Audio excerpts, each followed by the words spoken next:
श्री गणेशाय नमः। श्री गुरुवे नमः। प्रिय छात्रों, हम लोग आज सप्तमी विभक्ति का अध्ययन प्रारंभ कर रहे हैं। आज के पाठ का सूत्र है आधारोधिकरणम। इस सूत्र में दो पद हैं, आधारः और अधिकरणम। यहाँ कार्य के सूत्र का अधिकार आ रहा है। कार्य के अधिकार की अनुवृत्ति है। कार्य के यह सप्तम्यंत पद प्रथमांत के स्वरूप में परिवर्तित होता है, बदल जाता है। तो कार्यक्रम यह प्रथमांत पद आधारः का विशेषण होता है। तब आधारः कारकम अधिकरणम यह अर्थलाभ होता है। आधार की अधिकरण संज्ञा होती है। अब इस सूत्र की वृत्ति को समझने से पूर्व आधार क्या है और अधिकरणम क्या है, इसको थोड़ा समझ लेते हैं।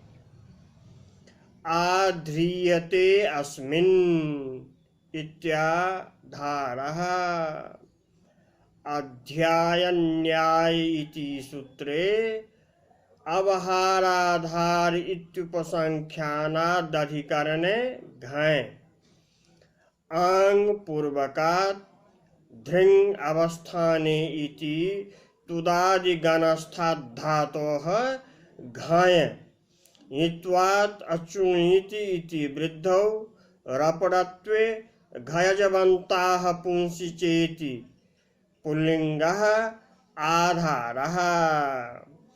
जैसा कि हम लोग जानते हैं, सप्तमी का विभक्ति चिन्ह में पर है। तो आधार का अर्थ हुआ जिसमें कुछ रखा जाए और जिस पर कुछ रखा जाए। अधिक्रियते अस्मिन् इत्यधिकरणम अधिपूर्वकात् डुक्रियकरणे इति धातोः अधिकरणे करणाधिकरणयोश्च इति ल्युट् अनादेशः गुणे रपरत्वे च कृते अधिकरणम इति क्लीबम। इसका भी अर्थ होता है कि जहाँ कुछ किया जाए, जिसमें कुछ किया जाए, वह अधिकरण है। अब क्रियायाः सिद्धौ यह आधारः तत्कारकम अधिकरण संज्ञकम भवति। अब आधार की अधिकरण संज्ञा हो, अब किसके आधार की अधिकरण संज्ञा हो? तो कहते हैं कि कारकाधिकार से क्रियान्वयी कारकम होने से क्रिया के आधार की अधिकरण संज्ञा हो। प्रत्येक क्रिया का कुछ न कुछ आधार होता है, अर्थात कोई ऐसा स्थान होता है जहाँ पर क्रिया संपन्न होती है, क्रिया की जाती है। इसी आधार को अधिकरण संज्ञा होती है। अब प्रश्न उठता है कि क्रिया तो अपने आप हो नहीं सकती। क्रिया को कोई करने वाला होता है और क्रिया निरुद्देश्य भी नहीं होती है। फल प्राप्ति के उद्देश्य से क्रिया की जाती है। तो इस प्रकार से क्रिया का आधार कर्ता और कर्म होना चाहिए। अधिकरण किस प्रकार से क्रिया का आधार होता है यह विचारणीय है। कर्ता क्रिया के व्यापारांश का आधार होता है, क्रियांश का आधार होता है, क्योंकि धातु के दो अर्थ होते हैं, फल और व्यापार। तो कर्ता क्रिया के व्यापारांश का आधार होता है और कर्म क्रिया के फलांश का आधार होता है, किंतु अधिकरण का संबंध न तो क्रिया के व्यापारांश से है और न क्रिया के फलांश से है। अधिकरण ऐसा आधार होता है जहाँ क्रिया संपन्न की जाती है, अर्थात वह गौण आधार होता है। साधकतमं करणम, इस सूत्र में साधकतमिति तमग्रहणेन च ज्ञापितम कारक प्रकरणे गौण मुख्य न्यायो नास्ति।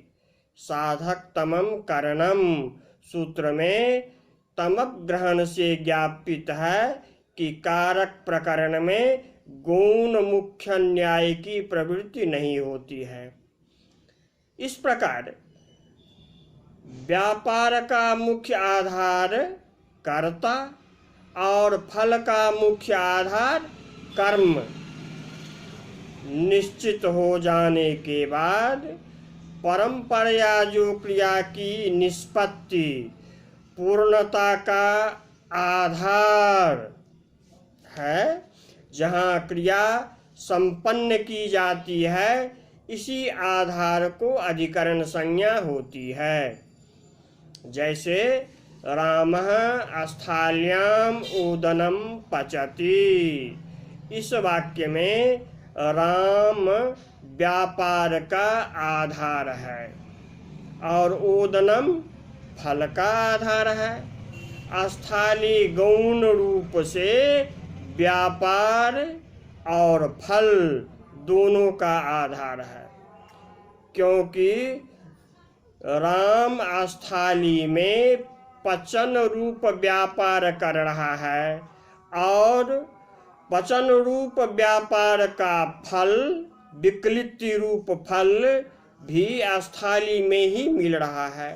इस तरह गौण रूप से जो कर्ता के व्यापार और फल दोनों का आधार हो वह अधिकरण है। कर्ता और कर्म के द्वारा ही तन्निष्ठ क्रिया का आधार अधिकरण होता है। भूतले घटः में अस्थि क्रिया का अध्याय कर हम काम चला लेते हैं। इसी तथ्य को कौमुदीकार इस सूत्र की वृत्ति में कर्तृकर्म द्वारा तन्निष्ठ क्रियायाः आधारः कारकम अधिकरण संज्ञः स्यात् कहते हैं। साक्षात व्यापार रूप क्रियायाः आधारः कर्ता, साक्षात व्यापार रूप क्रियायाः आधारः कर्ता, फल रूपायाः आधारः कर्म, ताभ्यां बाधात् परंपरया क्रियाधारस्य अधिकरण संज्ञा। तथा ही कटे आस्ते इत्यत्र कर्ता चैत्रादिः तन्निष्ठास्ते क्रियायाः तन्निष्ठ आस्ते क्रियायाः परंपरया आधारस्य कटस्य अधिकरण संज्ञा।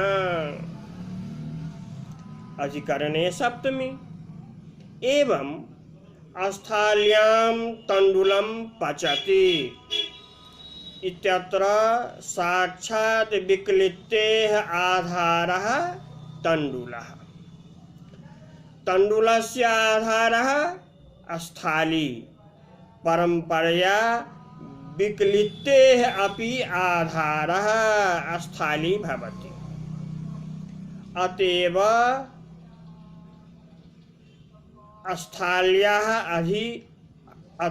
स्थाल्याः अधिकरण संज्ञा भवति। और अधिकरण में सप्तमी स्थाल्याम ओदनम पचति, यह प्रयोग बनता है।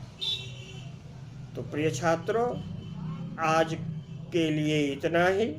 जयतु भारतम, जयतु संस्कृतम।